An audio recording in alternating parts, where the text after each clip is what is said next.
You're listening to Side Hustle Pro, the podcast that teaches you to build and grow your side hustle from passion project to profitable business.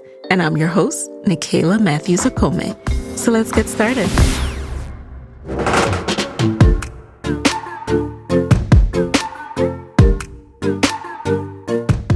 Hey, friends, welcome back to the show. It's Nikayla here, back with another amazing guest. So today's guest, Julia Coney, and I met at Where Else? The My Taught You retreat back in 2019. It's the gift that keeps on giving. I met so many amazing Black women at that retreat. And the one thing about Julia is that she united us all over a bottle of champagne. And you'll hear me tell that story in a second. But what I really love about Julia is the fact that it just goes to show that side hustling can look a lot of different ways. I know I often emphasize going from passion project to profitable business, but the reality is that there is a whole spectrum in between those two things. The fact is, I want you to side hustle so you can learn what you enjoy. And sometimes things need to remain a side hustle forever. Sometimes they need to be a side hustle for quite a while for you to truly understand, hey, do I want to monetize this? Do I want to make this my next career move? And what have you. And so I hope Julia's story will show you that you can take your time, enjoy life, and see where things take you. So let me give you a little bit more background on Julia. Julia Coney is a Washington, D.C. and Houston, Texas-based award-winning wine writer, speaker, and consultant. Julia is the wine consultant for American Airlines in partnership with the James Beard Foundation. Julia is also the founder of Black Wine Professionals, a resource for the wine industry whose goal is to lift up the multifaceted Black professionals in the world of wine. Julia was also the recipient of Wine Enthusiast 2020 Social Visionary Award for her work in writing and speaking on diversity, equity, and inclusion in the wine industry. Wine Industry Network has even named her one of wine's most inspiring people for 2022. And Julia is the wine columnist for Sweet July magazine and a former contributing editor at Vine Pair. Her work has been featured in the New York Times, Wine Enthusiast, Thrillist, The Tasting Panel, Plate Magazine, Forbes.com, The Washington Post, The Financial Times, and more. So in today's episode, we will talk about how Julia got started, the many career moves that she made in between discovering her love of wine, and what she currently does now. So let's get right into it.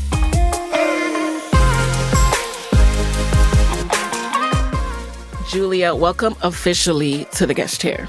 Thank you. I'm very honored. Very honored. I'm so glad we're finally doing this. As I mentioned in your intro, we met during the My Taught You retreat in the pool in fabulous Mexico, the Nizuc Resort, right? And it was one of those moments where I distinctly remember feeling, how did she create her life? I need to know her career journey because I was so fascinated by you, your dynamic presence, your soul.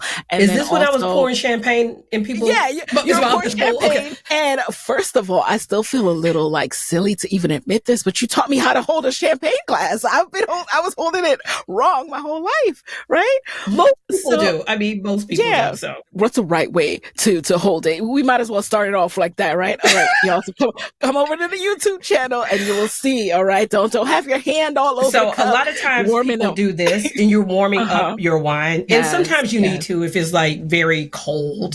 To me, my champagne is too cold. You can see condensation on the glass, but you really want to hold it by the stem. And if I always tell people for the photos, you and your friends, you want to kind of get the here at the base for the optics. You can properly, do one of these, and it just looks good in photos. It does. And this is what we were doing in the pool. So there you have it. We were doing this in the pool. We were in there getting demonstrations and practicing and taking pictures. And also how to open a bottle of bubbly. Remember, I was don't turn the cork, you turn the bottle, the cage comes down 6 times. You never take your hand off the top, Right. And I feel like Selena was in the pool too. I just interviewed Selena the other day of Vainglorious Bride. So look at this full circle moment. So now we can officially jump in, and you have to tell us, how did you start out? And then how did you get into wine? Okay. Wine is my third career path. So I like to say you can keep reinventing yourself. I started a wine career at 43. and I'm currently 51. So I say that I had been drinking a lot of very good wine. So I grew up in Houston. I was born in Louisiana, grew up in Houston. And I thought I would always go to law school. Like that was like the path. I wanted to go to law school. And what I realized, I started working for lawyers. And after studying abroad in Paris, coming and working for lawyers, I actually liked being a legal assistant. I liked being a secretary. I liked all that, but I had way more flexibility. And once you get that travel bug, I was like, man, I can travel. I can do all these things. I was just hooked. So I still was thinking I was going to go, I'm going to work for a few years and then apply and be a late law student. That just really was the game plan. In 1999, it sounds so long ago, I was 26 and the boss I had just gone to Napa Valley tasting wine. And he came back and he did a barbecue at his house. Now I'm drinking margaritas. I tell people this all the time. And they're, he was like, well, you studied abroad in France. I was like, when you're a college student, like you're broke, studying abroad is cheaper to drink wine in Europe than it is to actually order a soda. So it wasn't one of those, I'm drinking wine to know about wine. It was just cheaper and I'm on a budget, right? So funny. Yep. So he paired Napa Valley Cabernet with brisket. And he paired these, at that time, the icons, the pinnacles of Napa Valley, Heights, Camas, Clos de Vol, Opa's one. Like, I am like, what am I drinking? Like this, and I'm eating it with food. And I'm going, whoa, this is, okay, so are there cherries in the wine? And I'm asking all these ludicrous questions because I don't know, because my family doesn't drink. So it was, okay, I'm very curious about this. What is going on? And then he just started talking to me and he was like, you should actually go to Napa. Like, you seem very curious and you have a good palate. And I'm 26 years old. And I go, and you're like, go to Napa? What did you say? That was it. That's how my mind went. I was going to Napa. And this is before smartphones. So it was literally landing in the airport, getting a rental car, driving over the Golden Gate Bridge by myself. None of my friends going with me. And I just went to Napa and started tasting wine. Because the way I use Google Maps to go down the block. Look, when I see people like, I need to go to here, but I'm taking Waze. And I'm like, what? Like, it's up the road. So I'm getting lost in Napa. I'm doing rental. I'm so curious that I am blown away, but I'm never thinking about it as a career. I like my job. Wow. And so then the next year I decided to go to Bordeaux.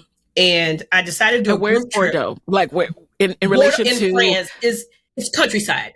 Yeah, 3 hours by train from Paris. And I was doing a biking trip because I was very fit at that time in my life. And I went on a wine biking trip with a group. Didn't know anybody. What? And I said, I'm just going to go. And there I'm drinking all these fabulous bottles of wines. The wines you now see the celebrities drinking. It was like back then, you could just go and drink them. You didn't have to make appointments. There was no fee, just like Napa didn't have a fee. You just kind of walked in, knocked on doors, and you drink wine. And I can't imagine Napa without a fee. This is so. Oh yeah, Napa didn't used to have a fee. And I love how your boss ignited this adventure that you started to go on. Oh, and we still keep in touch. Exploration. Oh, that's amazing. We still keep in touch. You know what else I like about that story, Julia, is that the wine was paired with brisket, because there is this intimidation factor sometimes with wine, and you think you have to be so fancy, and it just goes to show that it's meant to be enjoyed with food. Well, I just did a panel at Aspen Food and Wine, and my panel was about snacks, and it was fine wine and snacks. And one of my favorite pairings is frappato, which is an Italian grape with pizza combos. Like, when I tell you, like, we took it down to the snack level, like the snack level. What? Never thought that it was even a thing at all. Yeah, whatever you eat, there's a wine for it. I love that about it. So now you have this wine bug. You didn't think it was going to be a career. So was it just something you started to do as hobbies? As hobbies, my vacations, all my friends are like, we're going to Italy, and everything was about a vineyard. Started reading wine books for a hobby, like wine books, like I read cookbooks, like some people read cookbooks like I do. And I'm a big book person. So I'm a one of those people, always have a book, always really into books. So wine books, I started taking classes. I would fly to New York from Houston to take wine classes, not trying to work in wine. I was like, no, I know what a somm is. I know that whole life. I do not plan to ever work in a restaurant. I still have never worked in a restaurant. I've eaten in a lot of restaurants. Right. And so for me, Bob just gave me that. It was like the permission. And I come from a family like, if you want to know something, put your head in a book. Like, go figure it out. Go find it. Go discover it. And as my family watched, they're like, what is this wine thing? Like, I was like, I don't know. And I don't know where it's going to take me. Where it's going to take me. And in 2005, I moved to DC from Houston.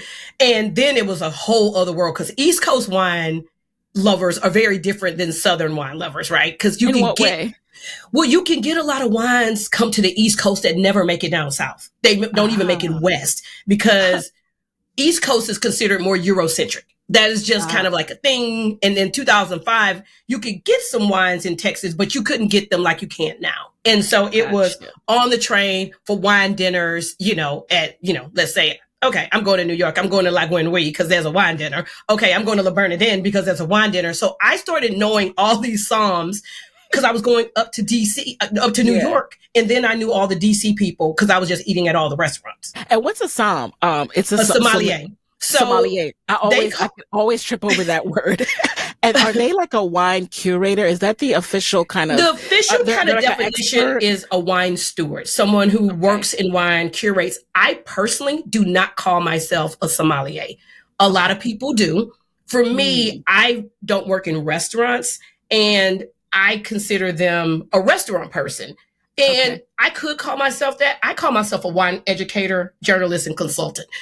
If somebody says, are you a Psalm? Do I have certain credentials? Yes. I started studying those credentials when I wanted to get into wine as career. But I know a lot about wine because I've actually been to more, I always like to say, I was going to wine regions when Psalms actually weren't going to wine regions. So when I would meet them, they're like, oh my God, you've been to all these wine regions and you've never worked? I'm like, no, I like wine.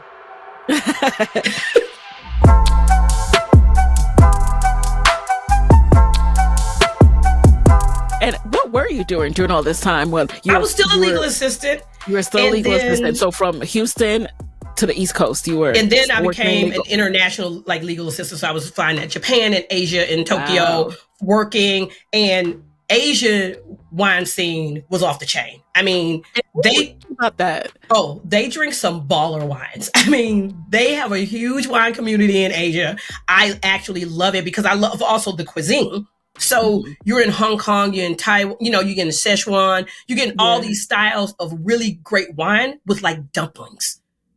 That sounds delicious. Yeah. And they're big champagne drinkers. So the buzz of really getting into champagne was when I was going to Asia a lot and drinking with them. And I'm like, okay, well, what's this wine? And what's this? And then in 2006, I started a beauty blog. Oh, speaking of this beauty blog, right?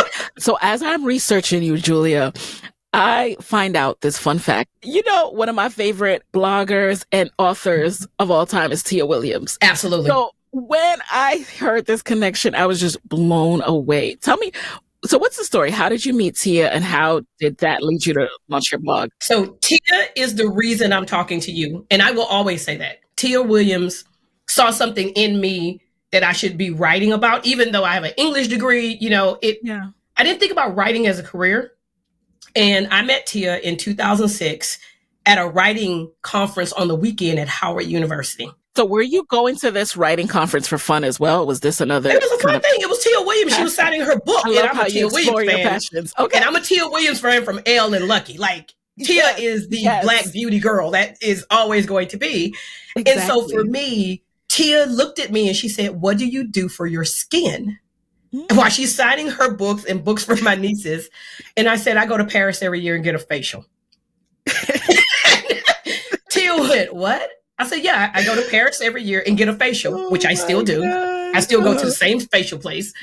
And Tia went, you should write a beauty blog. And I said, what? And I never thought about it. And I said, I don't know. She said, I really think you have a voice. And she was like, you're doing something that's so different because you're flying to France to get a facial. And I said, okay, I'll think about it. And she gave me her email. And 3 months later, I emailed her back and said, okay, I'm going to start this beauty blog. And it was about me traveling the world and shopping about beauty products, being a lover of beauty products. And Tia posted on her then beauty blog, Shake Your Beauty. And it went crazy. Like every beauty brand started reaching out. And I was like, what is happening?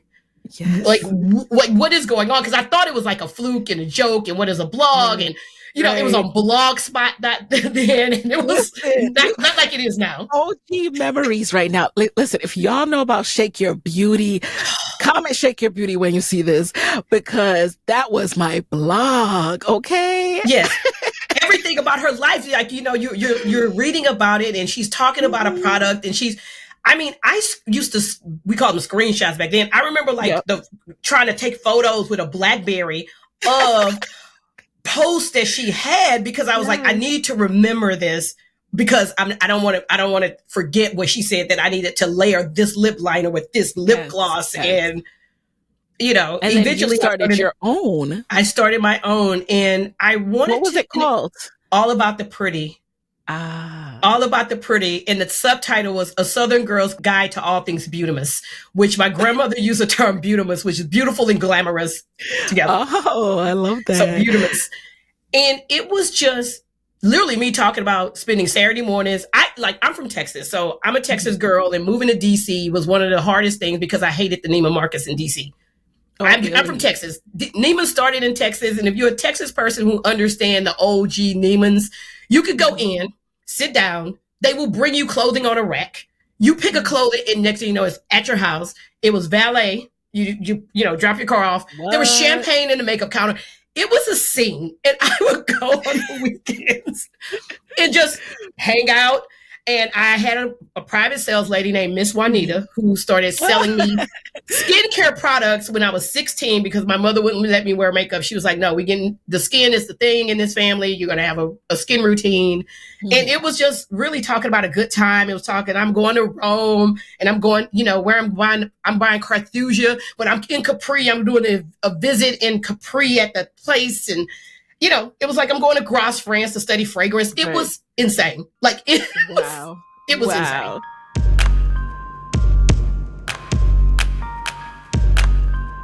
When exactly did you start your blog, and how long did you blog before you realized, hey, like, I can actually switch careers?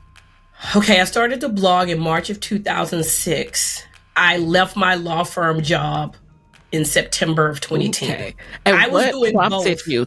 So my job as a legal assistant in DC was very busy. It was 60 to 70 hours a week, and then blogging on top of that.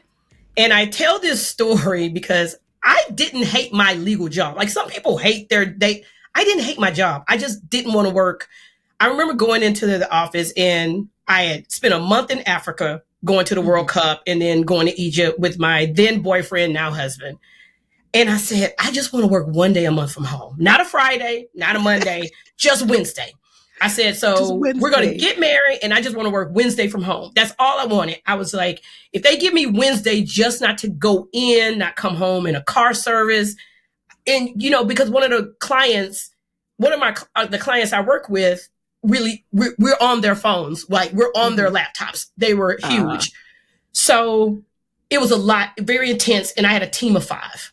And by the time I came back, my entire team was like, I can't work like this for the rest of my life. Like, this is very hard work. It's very busy. I don't know how you do this and a blog. Because I would be traveling with the blog and still doing the legal work, like, at the same time. And I said, I'm going to go in, and I'm going to ask for Wednesday off. Not work, just telework. Now everybody can do it. It was hybrid. This is 2010, so they weren't cutting for that. They told me no. And at that moment, I said, well, I'm making the same amount of money doing this beauty thing. Okay. And I went to my desk, and I typed in a resignation right then, because I said, if I don't. Yeah. Yeah. And I mind you, this was a Wednesday after the Friday I got married. Wow. Didn't tell my husband, didn't call. I called him at work and said, hey, I just quit. He went, okay. And he just like, okay. And when he got home, he was like, I said, well, I'm going to see what this can do. Mm-hmm. Mm-hmm. Because it wasn't, I hated my job. Like I said, it was just, I just needed a day to telework. And then in September 2010, I started doing full-time beauty, freelance, travel writing. I mean, I used to do Twitter chats. Remember when Twitter chats was a thing? Yes, Twitter chat. That was like 2009, 2010. Like 2010, Twitter chats was big. Twitter chats. You had to do a Twitter chat. You had to join them. You had to join a Twitter chat. What a time. And I started doing that. And I really enjoyed it, right? I loved writing about beauty. I loved the behind the scenes. I loved interviewing perfumers, people who make the product, the skincare, like chemists, because to me, it wasn't really makeup that drew me. It was skincare products and it was fragrance. Those are my two loves of beauty. Like, yes, I wear makeup because we wear it on the camera, but I don't have like 30 eyeshadows. Like I just don't. Right. Oh, but I have like about 4 to 8 vitamin C serums. Like, you know what I mean? Yes. So that part still hasn't left. And so for me, I did that and I was very happy. I was very happy writing. I was very happy traveling. And then in 2015, and you might remember this time, I remember everything was contouring. Remember when contouring came out? Like 2014. Girl, I don't even remember when because I didn't know about contour at that time. Okay. I was late to the game with contour. Okay, well, it was the Kardashians. It was contouring like every day. It wasn't like contouring like we're going out at night, which I could understand. And it was this glam all day, every day that I was like, okay, I can't write about that. That's not my wheelhouse. Yeah. And it became very hard to write about. Also, I didn't really care that much about celebrities. Like I knew who they were, but it was kind of like, okay, if they were at the Oscars now, absolutely. Right. They're at an award show. But anything else, I was like, I don't want to write about that. And I was going back and forth, and my mom was living at the time. Yeah. And I had to have a hysterectomy in the fall of 2015. Right. And, you know, when you have a lot to analyze, when you're like, okay, I'm not having kids. And I was okay with that. That wasn't a thing. It was like, but do I want to be a beauty writer when I'm 60? Ooh. That conversation, and I'm 42 at that time. So I am going, do I want to do this way? And my mother was like, well, what do you want to do? I said, I know something in food and wine. And she went, well, all over this house is wine. I think it's just telling you, I think that's the sign. And I went, right. Okay. And I had known a Black wine writer named Dorothy Gator, who to me is my mentor in wine writing. And she wrote for the Wall Street Journal with her husband, John Brescher. They're actually my mentors still to this day. And I said, I want to be the next generation's Dorothy Gator. I want to talk and write about wine to make people feel comfortable like they made me in my wine journey coming into wine when I discovered them in 1998.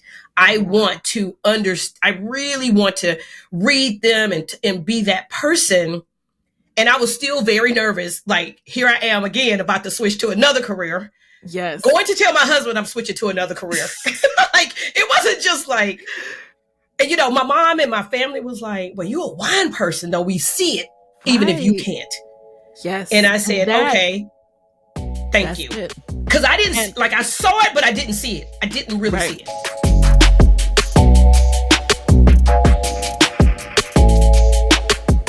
First of all, you have lived so much just within our talk. So it just feels like you have had so many rich experiences. And it's just a testament to the fact that your life has different chapters. And we've been programmed to believe that we, at a certain age, choose what we're going to do for the rest of our life as if it's going to be one long chapter, like 18 and then 22 and then same chapter for the rest of our life. No. Yeah, but remember, I'm Gen X. Gen X is you go to school, you go to college, you get a job, you retire. Then you can flit about, girl. You can flit and do whatever you want. Yeah. And here you are like, okay, well, first I'm going to become a beauty writer and then I am going to pivot at 42 and that's okay. That is fine. And then now let's talk about these nerves, right? The nerves, the starting from the beginning, even as experienced as you were and traveled and knowledgeable, there's still that sense of, well, I haven't been doing this.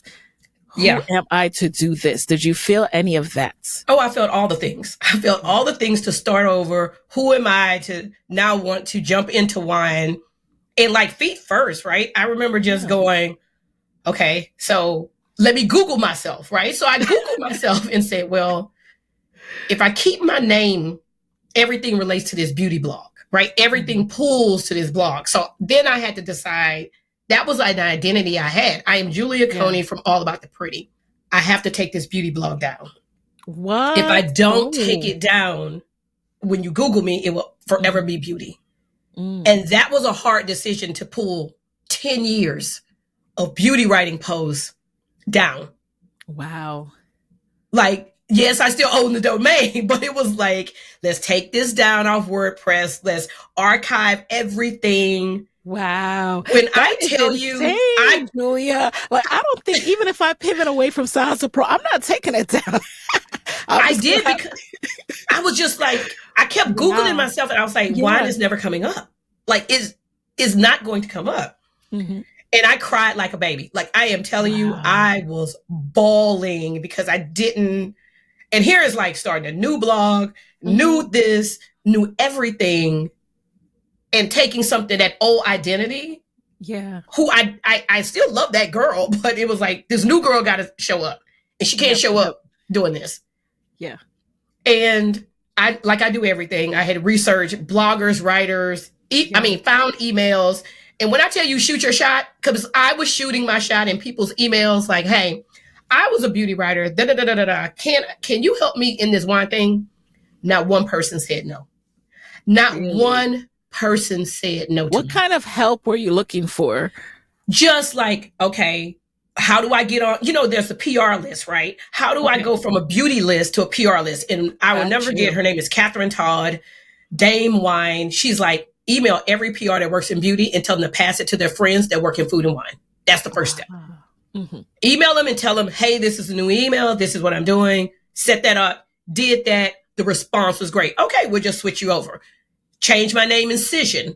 Email Cision. Hey, I need you to take me off the beauty PR list. I need you to put me in the food and drink. It was like a checklist. Every day I'm doing something. Yes. And then it was like, okay, let's cold pitch. Magazines, I love articles, a cold pitch. websites. I love a cold pitch, y'all. And people, pitching is hard, right? Because I'm going pitching about beauty I'm doing writing in the story. And it took a long time to go, in my opinion, from Julia Coney, beauty writer, to wine writer. Yes. And it wasn't the pitch that actually made me popular and everybody wanted to talk to me. Mm-hmm. It was writing about the racism in the wine industry in 2018 on my blog. Mm. And when I did that, my mother was still living. It was January 2018. And my title was Your Wine Glass Ceiling is My Wine Glass Box, an open letter to the wine industry on their racism. I wrote that blog post about everything that had happened, the things people said, like when it was, now you're in the business, I can't believe you've done these things, because how have you been to these places? And I've been here for 10 years and you have been to all these places. And oh my God, you've been to Bordeaux, like the real Bordeaux? Like, the real Bordeaux is only one. Right. It's only one. What needed clarification? I wrote this honest letter, and the next day it was in what we consider in the wine industry our daily news. It was in Wine Business, and they linked to it. And I literally woke up and it was emails upon emails from people like, we need to talk to you. How can we help you write? Do you want to write a story? Like, it became, just because I was just so frustrated, because I was just like, I can go back to what I know how to do. That's easy, but that's not what I want to do. And if this is happening to me, how can I help people coming behind me? Because I am the well-traveled wine person. Like, before, I was working in wine, and that literally jump-started my career. So I am very grateful to blogging and writing and having that platform. Right. Because that changed everything for me.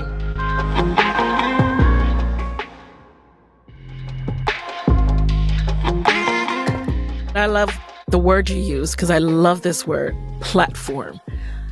The power can be in your hands. Like, we can literally give ourselves a platform, whether it's through a blog, whether it's through a podcast. Yes, you can pitch till you're blue in the face, but they need something to come back to.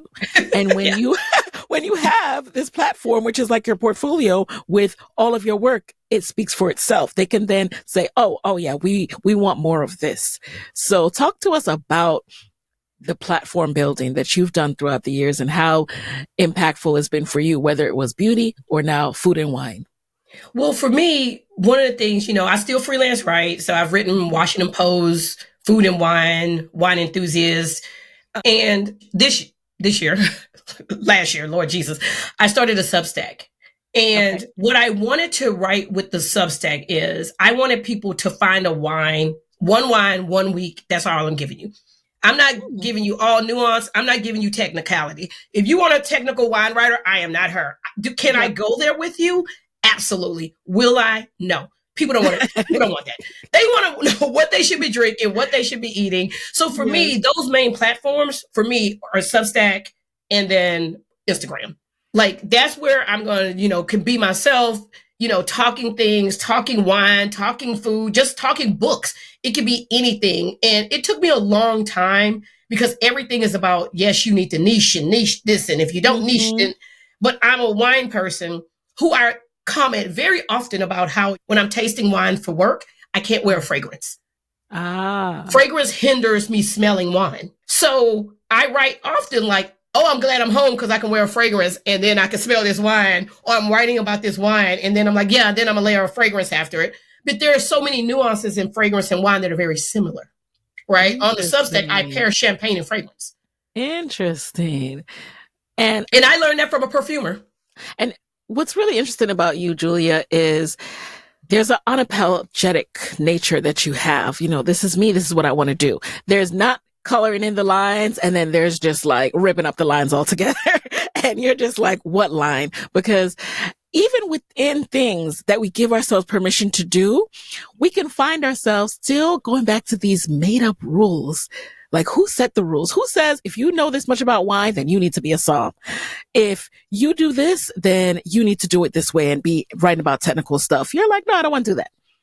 No. Well, the reason why I will say this, I come from a family, my dad, my mom, grandmother, family, like we're a very loud family. We're a very bold family. We're very unapologetic.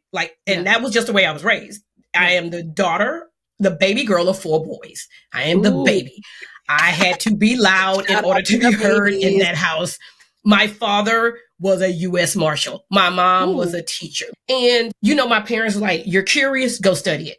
Anything you want to do, we'll believe in you. Those kind of like, okay, you fell down, get back up. You mess up, get back up. You can fix things. And I think even as adults, we forget that we can fall down and get back up. We can fix things. We can mess things up and then still fix them. And so for me, when I think of wine in that way, and I talk to a lot of young people who want to enter wine, and I always ask them, okay, do you want to be the person for the gram? Like, or you want to do that? Or do you want to do like wine education? Like, what do you want to do? Because even though this wonderful beverage is fun, it's also a lot of facts about it. So you can't be stunting for the gram and don't know the wine facts, right? So I tell them immediately, like, somebody might have a situation. And I'm going, well, was that racism or you were factually wrong? Ooh. Because it could be both. And it could be you actually wrong. And they're telling you this not because you Black, but you actually are factually wrong. And when about the wine, 9 times out of 10, they're factually wrong. What kind of things are they factually wrong about? So right now in Bordeaux is known for classic 5 grapes. For centuries, it has been 5 grapes. A few years ago, they allowed 7 additional grapes. So now we got 12. So you're talking to somebody and they're a Bordeaux person. They know Bordeaux inside and out. And they're telling you Bordeaux has new grapes. But your mind is saying Bordeaux has a 5 because my textbook told me it was 5. Okay. You're factually wrong. Yes, 5 are still the classics of what they do. But because of climate change, they had to add these new 7. And these new 7 are going into these blends. That's facts. Champagne, right? Champagne can only be from Champagne, France. Yes, there technically are 3 main grapes, but there's also 5 other grapes. Do we know the 5 other that makes the 8? So you can tell me I don't understand why Pinot Blanc is in a Champagne blend. It's a illegal grape that can be in the blend. That's a fact. Yes. So look at that. It's understanding we have to also continue to study. Yes, you can continue to drink wine, but wine laws change. A lot of things, and it's sometimes things change every week, every day in wine on the factual part. So when I'm encouraging my mentees, I'm like, you have to be up on your career, what's happening in your industry. You have to read these news articles. You have to see who sold what wine company to this, understanding what they're doing in the vineyard as much as what's happening in the glass. So you have to be a forever student.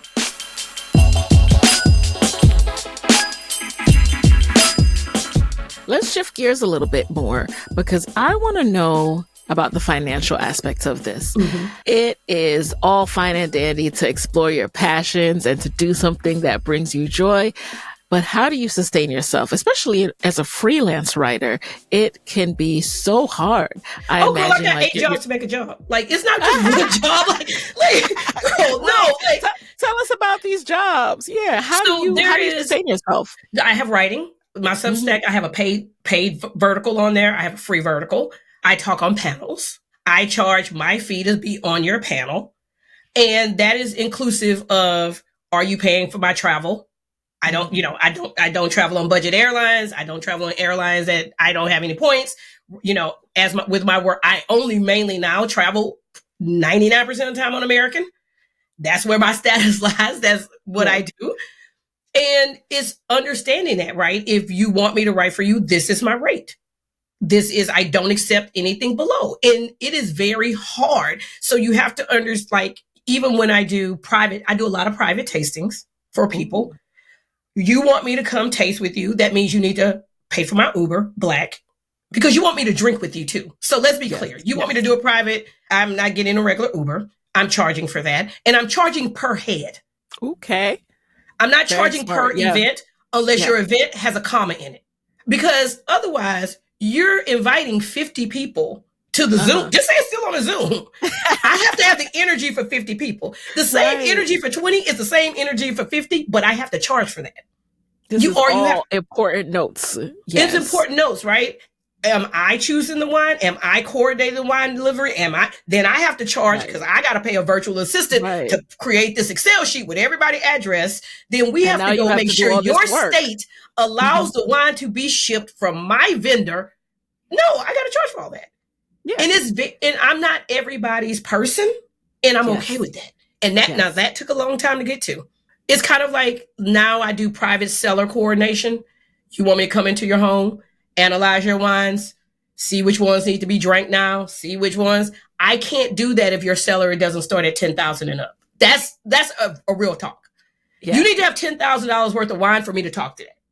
Okay. And not because if you're not a wine person and you have a few bottles that you've collected on your travels, a lot of the times those bottles need to have been drank.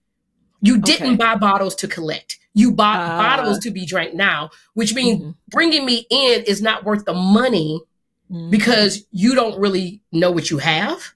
Mm-hmm. So usually people I meet at, for events like Aspen. At retreats. At Aspen, I got 2 clients. They want me to come in and, it is this. You're paying me for my time. You're paying me to go to restaurant. They don't want to do it. The expertise, right? And it's fun and exhausting at the same time because a lot of that work is dirty. I'm opening boxes. I'm labeling boxes. I'm telling you, hey, I need you to drink this bottle on this shelf right now within the next 2 months because it is going flat. That is an expertise I've honed over decades of drinking wines, decades of knowing about certain regions that they've bought into reading weather reports. So it's not just I'm just drinking a wine. No, I'm weather reporting that year that you bought that. Also, how was it stored? Fascinating. Is the capsule still on the wine? Yeah. Was it behind the kitchen? Who had it? What do we do? You know what I love about this, Julia? Because my mind is blown because I didn't even know that that's something people pay for. You see why I love talking to people? It's I didn't even know this was a job. I didn't know that was part of what you do, but it makes so much sense. But you know what else? This is rich people problems. This is wealthy talk right here. You have uncorked a whole new level. If I need someone to come tell me what's in my cellar and help me know when to drink it. I have a client every week. Her job is to send me the list of what she bought because she buys a lot of stuff, right? I get the text, I should buy this. And I am just nope. And also too, everything you might see on sale depends on the vendor. I will tell you not to buy it. I don't like the way their warehouse is. But that's an inside baseball nuance of wine for me to tell you they don't properly chill their warehouse. So you're buying an off bottle. That is a lot of inside my career that I learned by asking questions. What do you think of things like wine subscriptions, for example? Are you able to advise people if you don't know anything about this subscription company and where they're storing their wines? Yes. And that's a flat fee. And here's why. I don't take that on one time.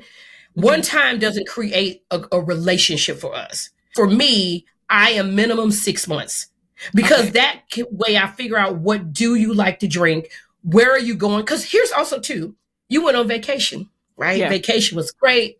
You bought you came home. You were happy. You were in Italy. You were like, oh girl, I got this wine. And you came home and you're saying to me, you don't like the wine now. Well, one, you're not on vacation. So vacation wine tastes different. Vacation wine tastes different. Yeah. Right? But if you've bought wine, I needed to know what store did you actually buy it from the vineyard? What happened? Like, how did it get to you? Did you take it immediately out the box? Are we leaving it in a box? Also, when you have something at home, where is a cellar? Is it a private room? Is it a basement? I'm asking about temperature, all those, so we can help you in your investment of wine, preserve that wine till your kids literally graduate high school. So if you put it in the fridge, Julia, I can't. No. Here's the thing, fridge wine is when you go to the wine store, you bottle of wine, put it in. I will tell you within 2 months that wine needs to be drank in your refrigerator. Just don't leave it. But it's those little things I've learned asking questions, talking to people who know more than I do. Like, how did you get in this game? And I asked a friend and he was like, oh, girl, let me tell you. And literally called me one day and was like, da, da, da, da, da, da. And I was like, bet, say less, got it, done. And when I started telling people and they're like, oh, and I came, thank goodness for Canva, created my little one-sheeter. This is the rate. Always happens. And here's the funny thing. Now I download it because I meet so many people because I'm always in an airport. Right. I can tell them, here's what I do. Here's the rate. You can choose it and 9 times out of 10, I get a client. Nice. Because people, they don't know. And they don't even want to do the work. So the wine job is like this. So it's not a straight and narrow, right? I do know January is my slowest month. End of December, January, right? In the wine business, we call OND, October, November, December. But by literally Christmas Eve, everybody has had all the wine, all the spirits they want. Everybody's on a diet in January and everybody's really not drinking, right? They're not drinking, which is fine. So that means I can take a vacation. I can go away. I can regroup. And I usually don't take work in January for that reason. Yeah, but I have to think about everything that leads to that. I also, I don't know if you know this, I do food and wine trips around the world. Now, I've seen glimmers of this. So tell me more about this. Are you leading these trips? Are people paying you to take these trips? Yes. Or are you a guest on the trip? Okay. Tell me more. I am leading the trips and I am launching my own luxury travel company with my friend to do food, wine, and wellness trips around the world. Who better to go with than you? And, hello. Yes. And I also will be hiring other wine professionals to lead wine trips in their regions they're deciding. Like you love Riesling. All right, we're doing Germany. We're going to the Mosel. That kind of thing. Reach out, y'all. Yes. So we're launching next May in a wine region for a week. We have a little weekend trips and then we're having 10-day super luxury high-end international trips. So we'll have something for everybody. Yes. I want to highlight here and just really call out the fact that you discovered something you loved. You, for many years, allowed yourself to explore that on the side and didn't try to define it too early. Why do I like this so much? What could I do with this? Should I be doing something with this? You just let yourself enjoy a genuine love for something. And when the time was right, you realize what more you should be doing with it. And so I love that progression because you gave yourself space to see exactly which part of it you would be okay taking payment for so that it doesn't ruin the joy of it for you. Yeah. And some days, and I do a lot of work in diversity and wine. And some days those are hard, right? Some days the joy is like, oh, why am I doing this? Everybody has that in their career. Yeah. And then honestly, the way I get over it is I just go say, you know what? let's look about indigenous grapes in Slovenia.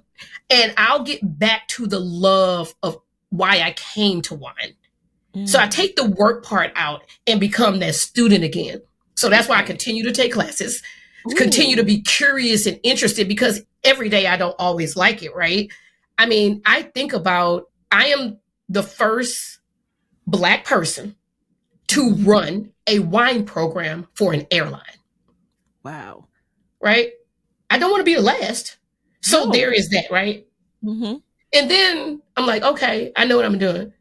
And then when I get the Excel sheets, I was like, oh, I don't want to do this. I don't want to do this. I don't want to look at this 600 line item that I need to look at, right? Yeah. So there are days it's like, oh, this just sucks. But that's life, and that's a lot of jobs. And I think we forget that every day in a job is not going to be great. Right. And I just actually had a moment like that today where I was like, self, you could be doing this, for someone else in an office, but no, you have to be your own boss and you have to buckle up and do something you don't want to do. And that's okay. Like, you either do it here or there, which one, everyone has their days, no matter what the profession, where there's some elements of it that are not the most fun. Like, I don't get to just kiki with you all day. There's other stuff that comes into the podcast world. And you have to remind yourself that. You're so right.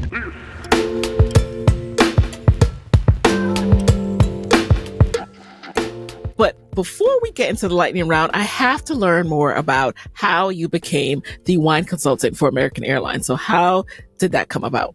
So the American Airlines partners with the James Beard Foundation. So the James Beard Foundation, for anybody listening, James Beard chefs, top of the line, best of the best in the United States. And they have the wine program for American. And so a few years ago, they reached out saying they're looking for a new wine consultant.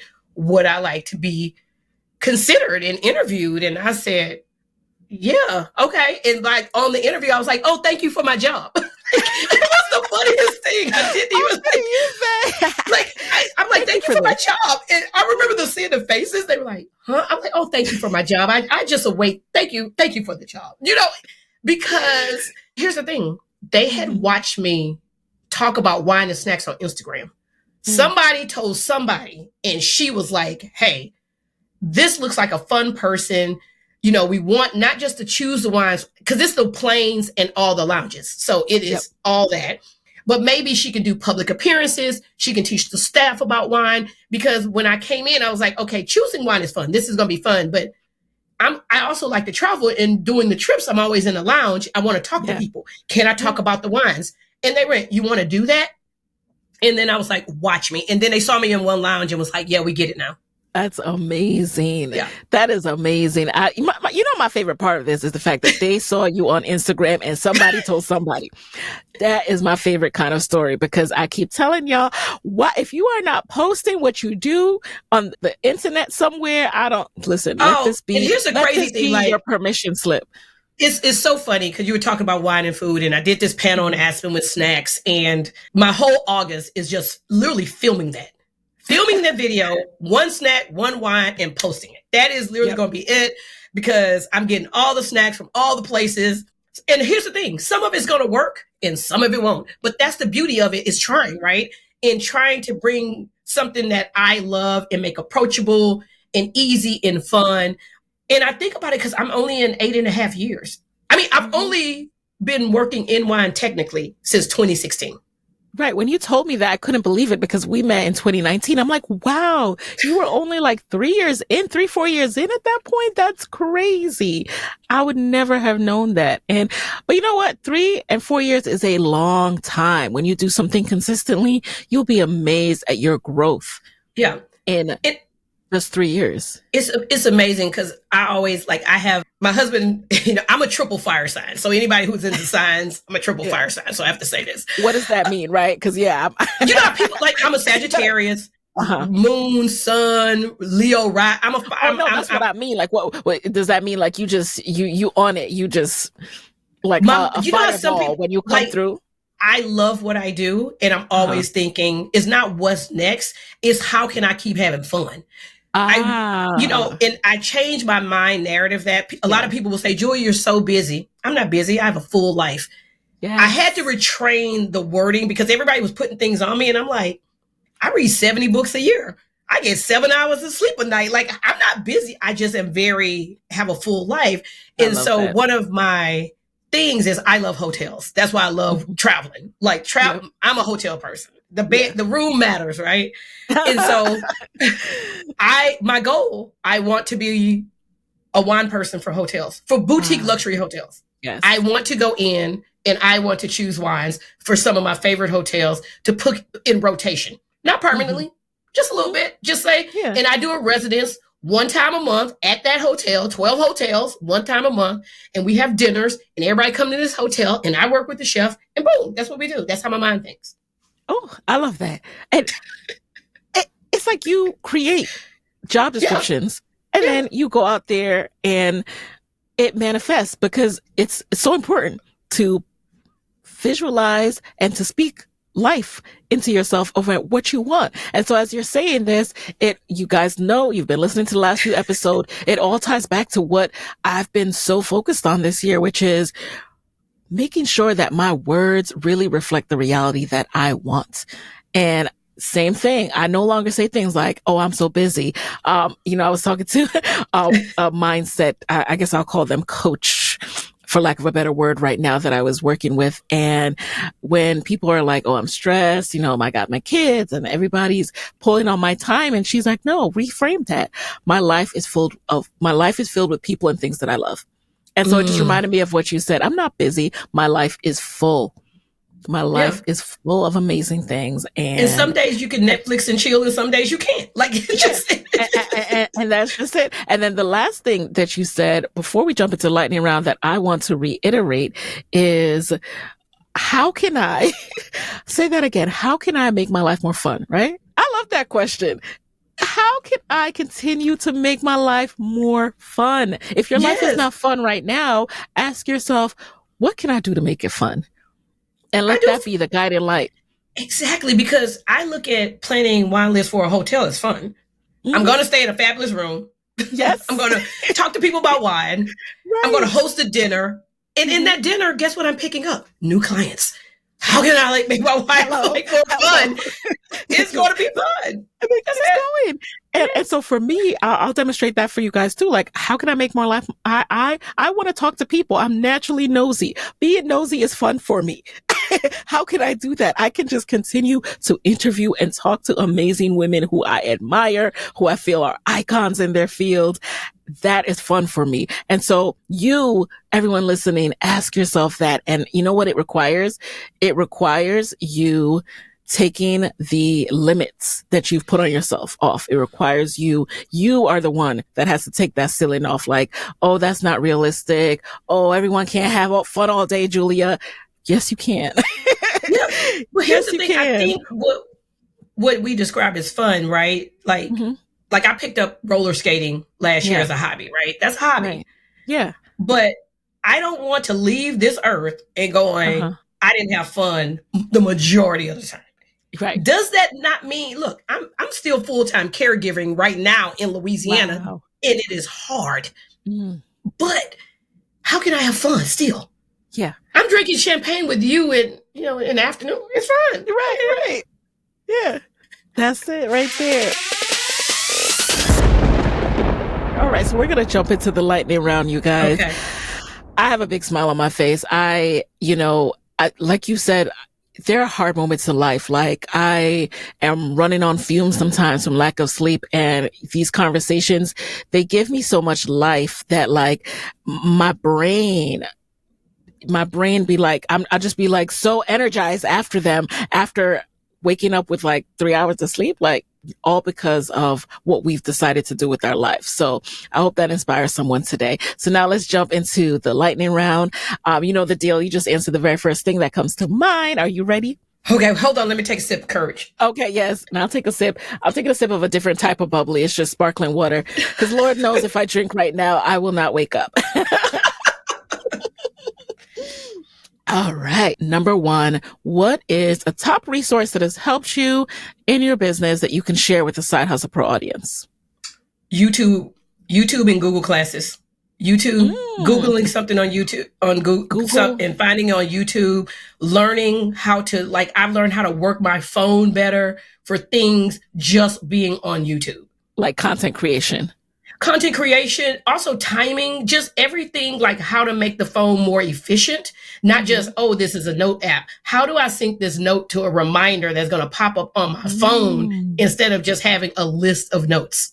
Yes, I need to do a better job with that. So thank you for that reminder. That's been a game changer. Like, Apple, I know you have this big event. You tell us all these things, and I don't know what to do with it. You know where I learned it? On Threads. A girl literally said how she links notes on her thing to her reminders, and I screenshotted it and I went back. This before you could save on Threads.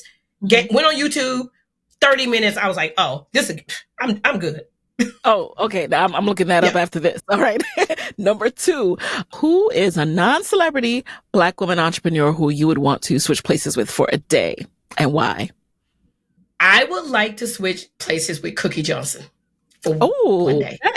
Tell me why. I think Cookie Johnson is one of the most elegant women I have ever watched and I mean, I know I hate to say celebrity in that way, but I've still missed Cookie's jeans. And I want to know, does she have an archive of those Cookies jeans that I can take, because I am literally on my last 2 pairs and I'm trying to buy some off eBay. I thought her jeans were the best concept for Black women. Like, it just worked. Everything about those jeans were amazing, and they don't exist anymore. So wow. Yeah. I forgot about that. Oh, wow. Honey. Like, I gotta reach out to her and find out. Like, now, Miss Cookie, what happened? What happened to bring back Cookie's jeans? I need these jeans back, sis. Back. Yes. All right. Number 3, what's a non-negotiable part of your day these days? Quiet morning and exercise. That is how I get through the day. It's part of my morning routine. Like, I wake out of the bed and I'm very excited. I'm happy. I do Tracy Anderson method. I walk and I do yoga. Those are primarily the things I do. I don't do all the intense that a lot of people do. I know Tracy Ellis Ross is a big devotee of Tracy Anderson.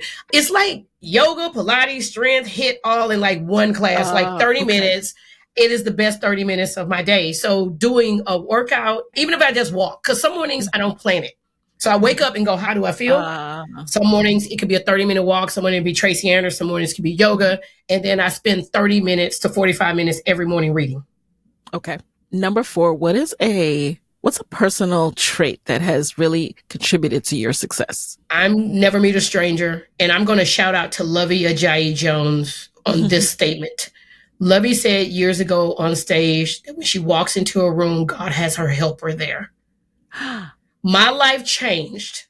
And I will tell you, in the past 3 years, when I walk into a room, my helper is there. That is how. That is beautiful. That statement changed how I saw everything. And I don't mean it doesn't have to be 20 people. It could just be one person.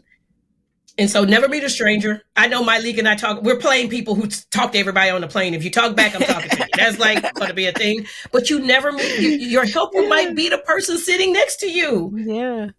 I love that, because you just never know who you're crossing paths with. And, people are so interesting. It's like, what brought you here? Like I said, like being in that pool, I just remember staring at you like, what is her life? And how did she create it? It's one of those things. That pool scene to me was like, people go on retreats, and I've been on retreats, and you've probably been on retreats.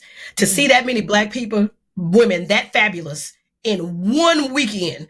Yes. One weekend. And to me, I wanted to bring the joy of champagne and sparkling wine of my love to women. And I am waiting for the next one, my league. Whenever that happens. Or here's the thing, any Black woman that has a retreat look, you have a retreat, you have an event, you want me to come with the champagne and the sparkling, I'm coming. I'm bringing the wine suitcase. Right. I was just about to say, how could I forget? You also introduced me to the wine suitcase. Yes. The wine suitcase. Yes. Amazing. All right. Last question. What is your parting advice for fellow women entrepreneurs who want to be their own boss, but are worried about not having a steady paycheck? Save more money, ask for more money, and know there are going to be lean times and fat times, and know what you're doing on purpose, on his purpose, for your purpose. Is we need your voice. However you're going to give it to us, we need it. We need it. We need it. Somebody needs it. And just know, I know, and I have to say this, just because it seems like everybody else doing it, we still need your voice. We still need your voice. We still need your voice. We still need your voice. Oh, I love that so much. Thank you, Julia. Thank you. Where can people connect with you and all your fabulousness after this episode? I am on Instagram at Julia Coney. Substack is juliaconey.substack.com. Literally anywhere, like I tell people, slide into the DMs. Like I answer my DMs. I email back. Like if you email, I'm gonna email you. If you're not a DM person, fine. If you're not a social person, email me. My email is hello@juliaconey.com. I answer it. My assistant answers it. I like people, in my role as a Black woman is to promote Black women and to be a voice and sometimes a listening ear, and being like, there and understand, like, also, no means not right now. Hello. Well, thank you so much again, you guys. I hope you enjoyed this episode as much as we enjoyed recording it, and I will talk to you next week. Hey guys, thanks for listening to Side Hustle Pro. If you like the show, be sure to subscribe, rate, and review on Apple Podcasts. It helps other side hustlers just like you to find the show. And if you want to hear more from me, you can follow me on Instagram at Side Hustle Pro. Plus, sign up for my 6-bullet Saturday newsletter at sidehustlepro.co/newsletter. When you sign up, you will receive weekly nuggets from me, including what I'm up to, personal lessons, and my business tip of the week. Again, that's sidehustlepro.co/newsletter to sign up. Talk to you soon.